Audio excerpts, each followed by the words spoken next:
Hey guys, Hvactime here. So, one of the most popular asked for videos that everybody's been asking for a long time now, and I've been really delayed on getting it out, was tower balancing. So many of you have seen my videos or my posts I've made in the past about balancing some cooling towers.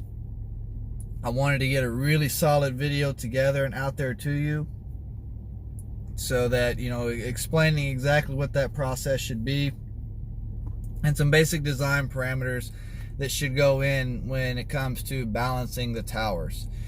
So that's what we're going to do today. So I want to start off with just some basic principles and make sure we fully understand the different types of towers. So there's two main types we run into. There's open loop and there's closed loop. Now hopefully y'all can see this pretty well. But a open loop system allows the water that's flowing through your equipment is getting actually exposed to the air.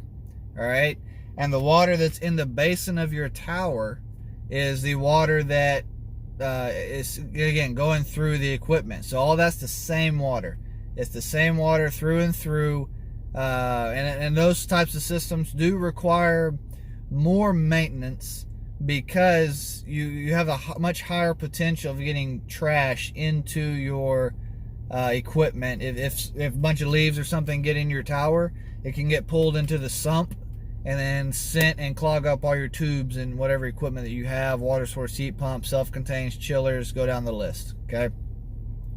A closed loop, which is this bottom one here, the water that goes through the equipment is not the same water that's in the tower.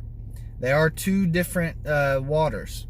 So you're actually flowing the water through a series of tubes inside of the tower, and then there's the separate water that's inside the tower basin is getting pumped and sprayed over those tubes to cool them. Now I'll go in a little bit more detail here. So let's start with an open loop. Open loop system, this is your fill media. The big black media you'll see on towers, cooling towers. This is that media here I'm representing. And so you'll have your hot deck. There's different manufacturers call it different things. Okay, so it could be a hot deck, it could be the fill deck. I know I have ran into a lot of people who call the makeup water the fill, and technically, when you want to get really specific, when you start talking towers, that's not a correct term. The makeup water is the makeup water. Now, if you don't know what that is, makeup water is used to keep the basin water full. We have a valve in there, whether it's an electronic valve that operates a solenoid, or whether it's a float valve that literally just floats with the water level.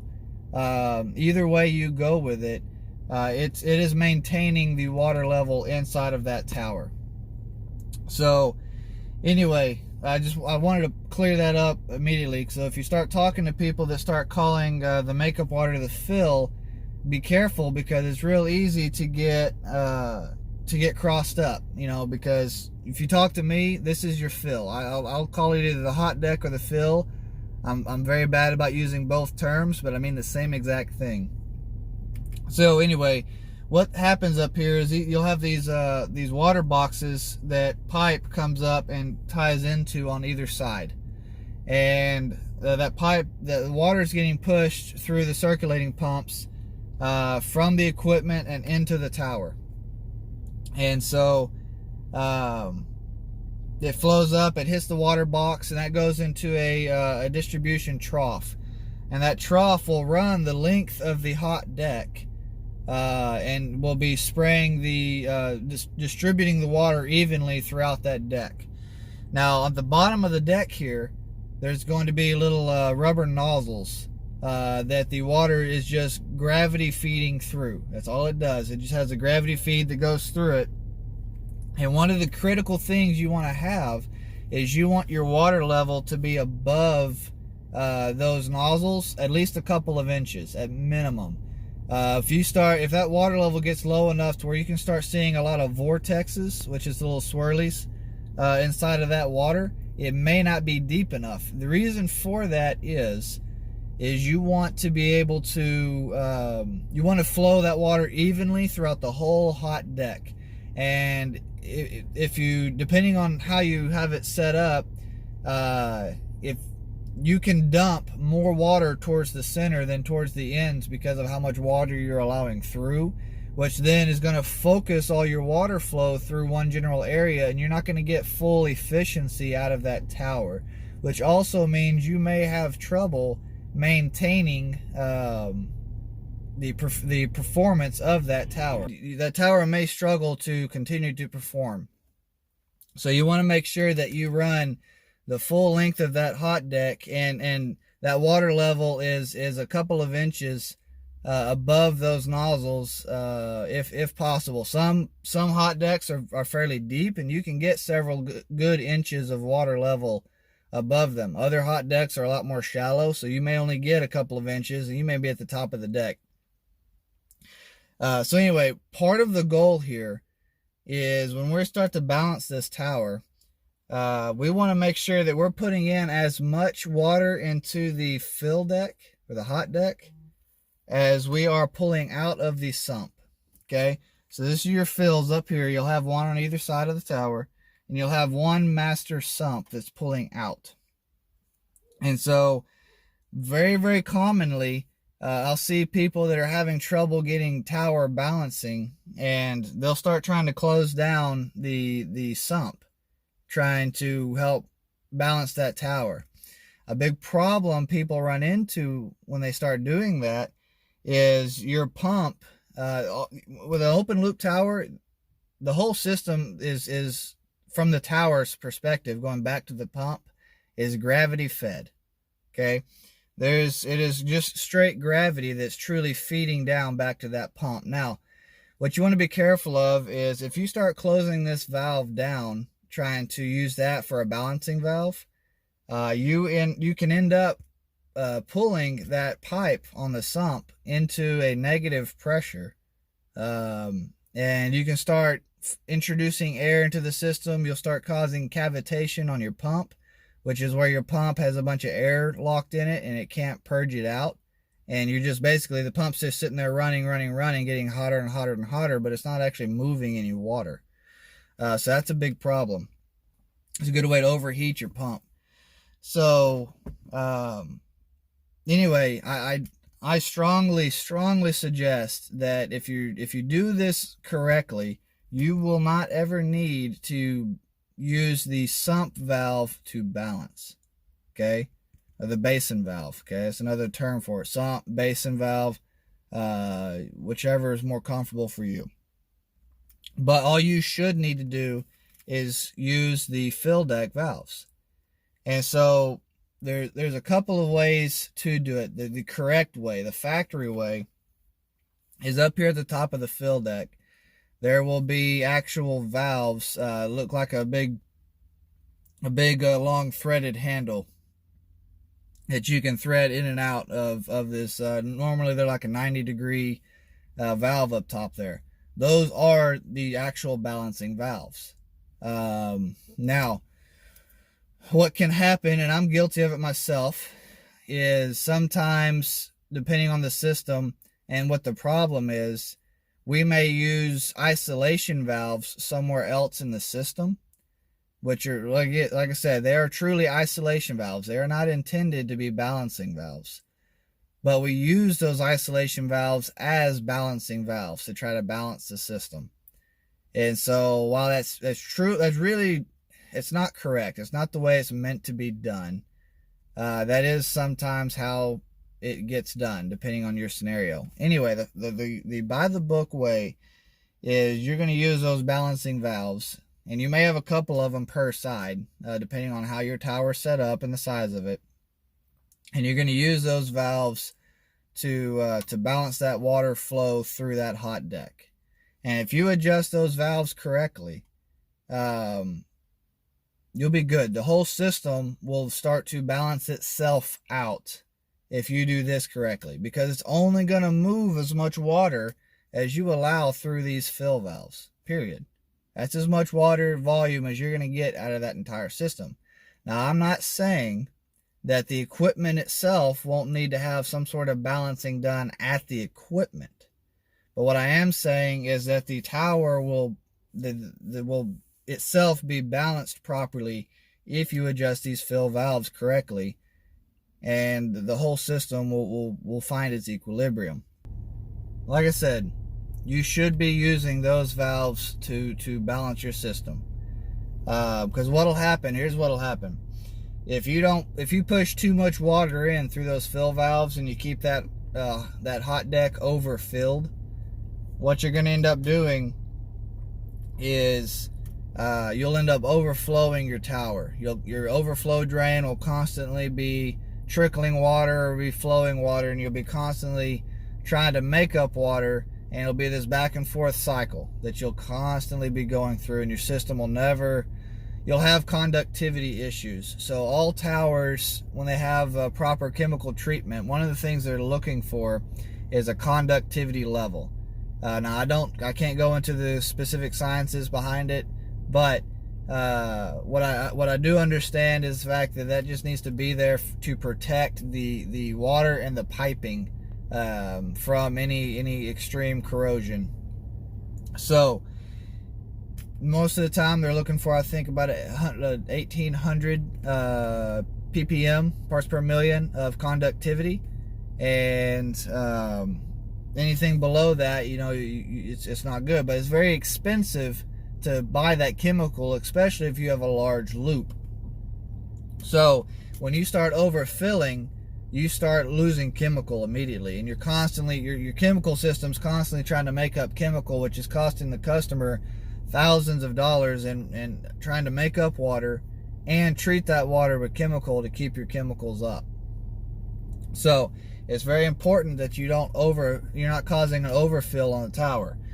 Now, if you're not filling enough water into your fill deck, the other result of that is you're going to cause the sump to run dry, and that sump is going to pull down, and it'll start getting down too low, and you'll always want to keep your water level above that sump pipe, and you want to get a couple of inches at minimum above that pipe. You want to have a good, nice, deep column of water so that sump can pull from it, and you don't have to worry about pulling any air into the pump.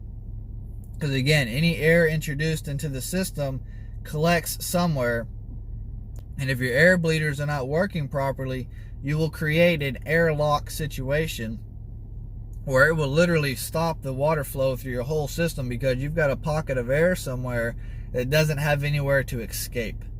So that's not as big of an issue with open loops, because they do cycle out to the open air. So it's a lot easier to get that air back out of the system than it is a closed loop. But still, the same principle applies. It can happen to you, and you can cause a pump to cavitate and just destroy itself because it got air trapped inside of its housing. So it's very, very important you keep that level up. Anyway, if you don't flow enough water, that's what you're going to do. That sump is going to pull that water level down. You're not going to be able to make it up fast enough with a makeup valve, because they're not meant for that. And then you're going to end up destroying your pump, getting air all into your system. It's going to cause a whole series of other issues aside from just losing efficiency. Both ways you go, either too much water or too little water, you're going to start losing efficiency, period.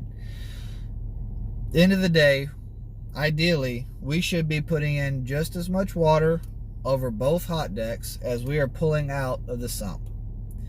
And that water is going to come through those nozzles, and it's going to get dispersed over the fill media. And that's going to run down the media.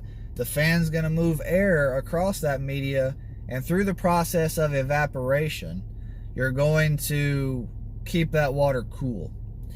Now, something I'm just going to throw in there, doesn't really have to do a whole lot with balancing, but you can only ever get your water tower as cool as the wet bulb temperature outside. So if you've got a 70-degree wet bulb, the best you're going to get out of that water, no matter how hard you try, is 70 degrees, period. So it's just something to keep in mind. If you live in a really humid environment, you're going to struggle with keeping your tower water cooler, because your wet bulb temperature is going to be so high. If you're in a very humid and very hot environment, like here, lots of times during the summer we may have a wet bulb up close to 80 degrees, and sometimes even higher. And on those days, it puts an immense amount of stress on our equipment, because despite how hard we try, we can't keep that water cool enough. And so there's things we have to do and adjustments we have to make to account for that. Anyway, that's an open loop. A closed loop tower, what you're going to have is instead of a hot deck, you're going to have a sprayer deck. And what it's a lot simpler, in my opinion, in the fact that you'll have your fan on top, and then you'll have your spray nozzles coming out of the trough. So what happens, you'll have a series of tubes inside of that tower. They'll be stainless steel or whatever type they used on that tower, but you'll have a pump that pumps water into through your loop. You'll have your loop recirculating pump. It's going to pump the water through this tower, through those tubes, and there'll be a whole series of them. They're really bad about calcifying and getting a lot of buildup on them. So if your tower starts having trouble maintaining, you want to make sure your tubes are clean. If they're not clean, you need to talk to your chemical company for one, and have them start treating it to keep them clean. And two, you may have to go in there and power wash them or do something to clean them off so that tower can maintain temp. Anyway, so all of your building water in your loop is flowing through those tubes, and that's it. There's no other exposure to the tower. The water that's in your basin gets pulled up through a little recirculating pump specifically for that tower, gets pulled out and sent up to your sprayers. And then you've got a sprayer trough that comes across, and most towers will have several of them depending on the size. And it'll spray down and hit like a sprinkler head, and spread the water out in a fan it over those tubes to disperse it. And then many of those towers, not only do they disperse it, they'll have some sort of media in there somewhere to help disperse that water out and to help direct the airflow of the air flowing through there. They serve multiple purposes. Anyway, so that water is going to spray down. It's going to spray through the media, and then it's going to land on those tubes. And then the warm water in the tubes is going to have the warmth drawn out by the evaporating water on the outside of the tubes, which then just drains down over them and comes back into the sump and gets recirculated around and around. Again, the same principle applies, that whatever your wet bulb is, that's the best temperature you're going to achieve. For balancing on a closed loop tower, for my opinion, it's a lot more simple. Your goal is just to make sure that your loop pressure drop is adequate. That's going to depend on whatever design your building is. So when it comes to the loop itself, the inlet and outlet for the loop, you just have to make sure that you're running at whatever pressure drop through those tubes it calls for. And that's going to be dependent upon your tower and your design and whatever it was set up to do. Most of the time, I rarely have issues with balancing of the loop on a closed loop system. Where I find issues with closed loops is either people don't run the basin water level at a high enough level, and so it'll again suck a lot of air. So you've got to make sure that your water level, even on a closed loop, is well above the pump sump that it's pulling into, so they can pump water properly. Another thing that I see these towers have issues with is these spray nozzles will get a lot of trash in them, and you may have to take like a clothes hanger, mend it up, and I can shove it inside the nozzle and clear it out. That works really well for me. But anyway, nozzles will get stopped up. You got to clean them out, clear them out.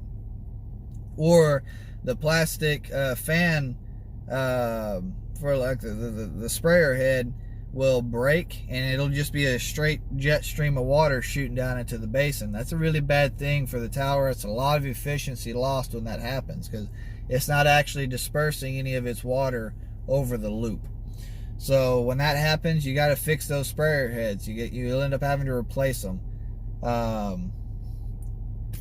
That's your closed loop. Just basic rundown. So open loop, closed loop. Now let's move on to the physical balancing if you have multiple towers. So again, end of the day, we're using our valves on an open loop. We're using the fill valves up top for our balancing. That's our best bet. Most of the time they'll have two handles. They'll have the main handle on the end of the shaft, so that you can actually turn it, and they'll have a second handle that you can use as a lock. Basically, it's like a lock nut to lock it down so that it can't move or vibrate or anything else, or somebody else doesn't just walk up and start playing with it without having to break everything loose, right?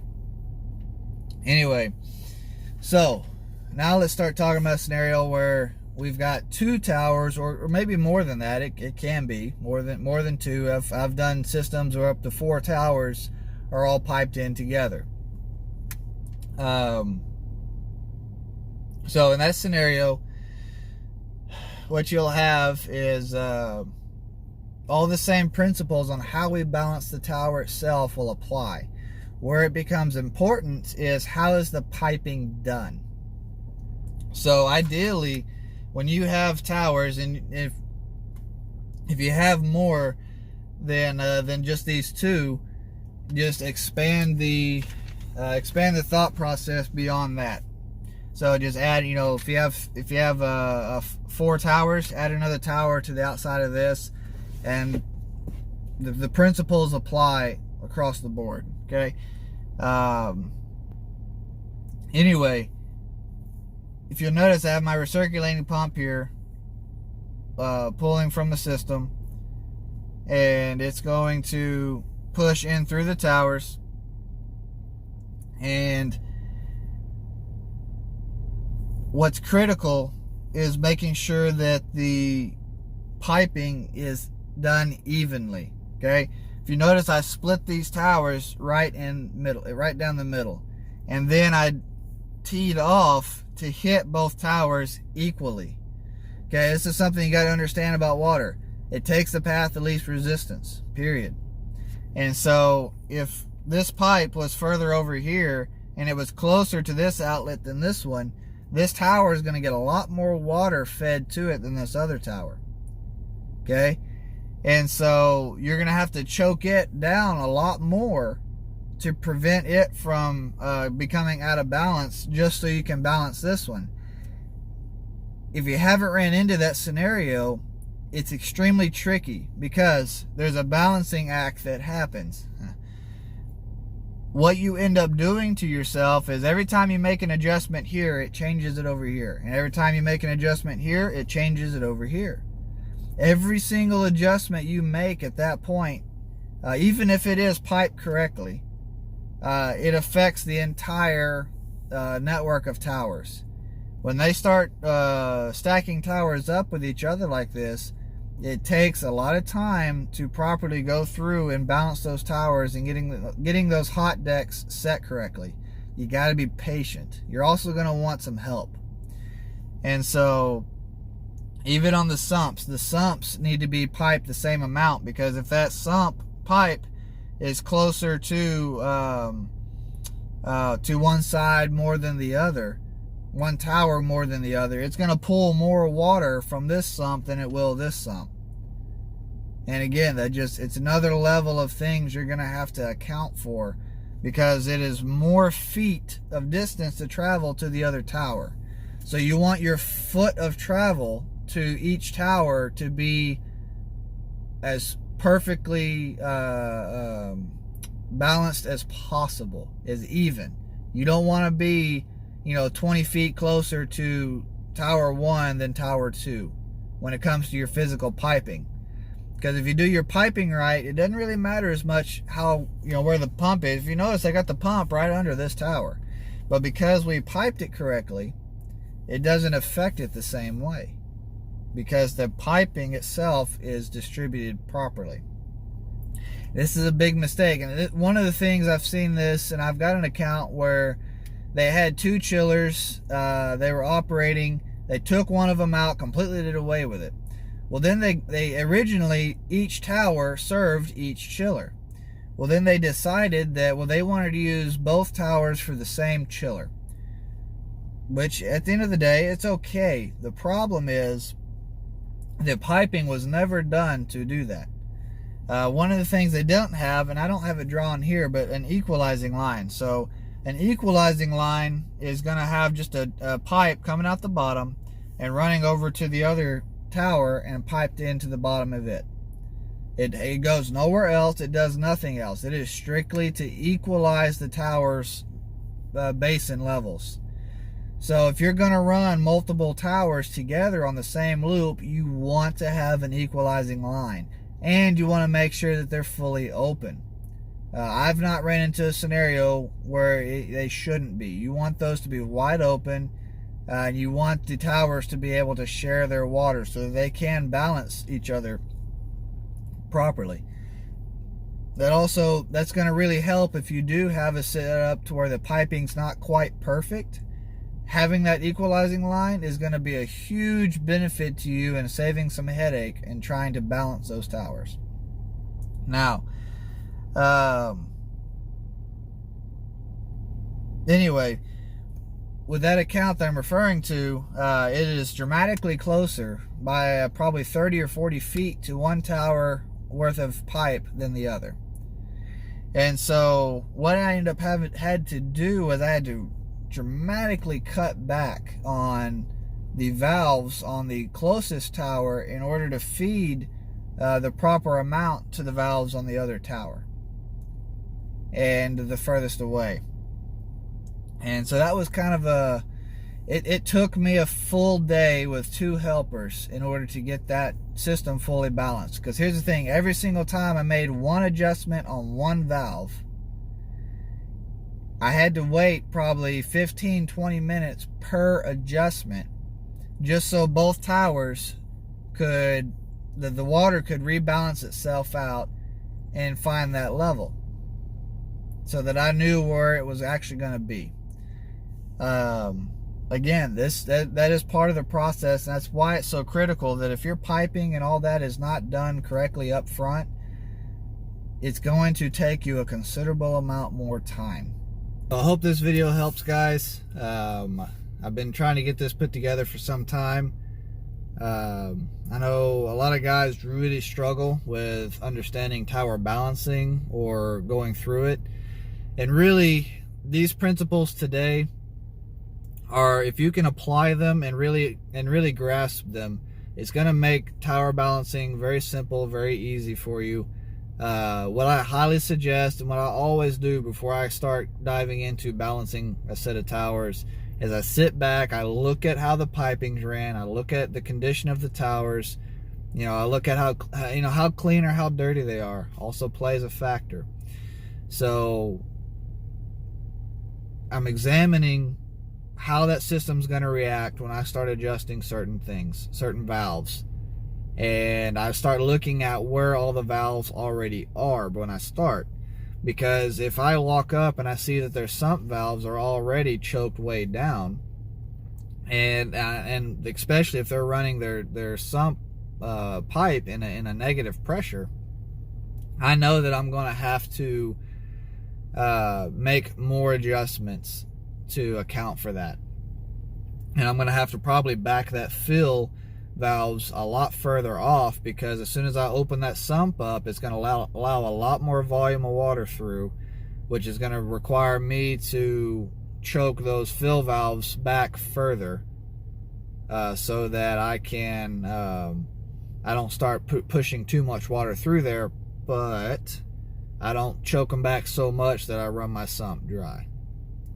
So anyway, take your time with this.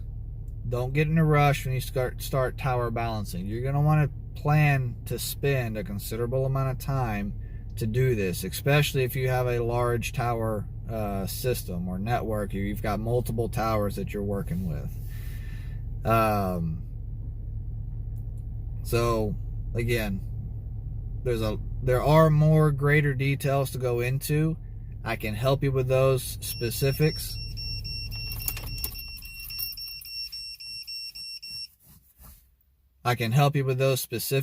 If you need me to. I recommend just sending me a message or commenting here, and we can talk about it further. But if you take these basic principles and apply them to your job and use them, I think you'll be fine.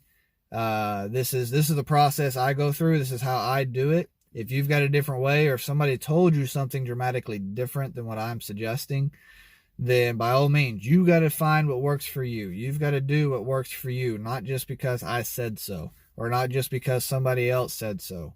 You know, take my method, take somebody else's, take 3 or 4 people's, and put something together that makes sense to you and works for you, but is correct. At the end of the day, there's multiple ways of doing almost everything, as long as they come out to the correct result.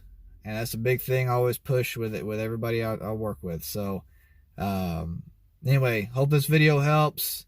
I'm here for comments. If anybody has any questions, thoughts, maybe I said something wrong. You know, I'm human.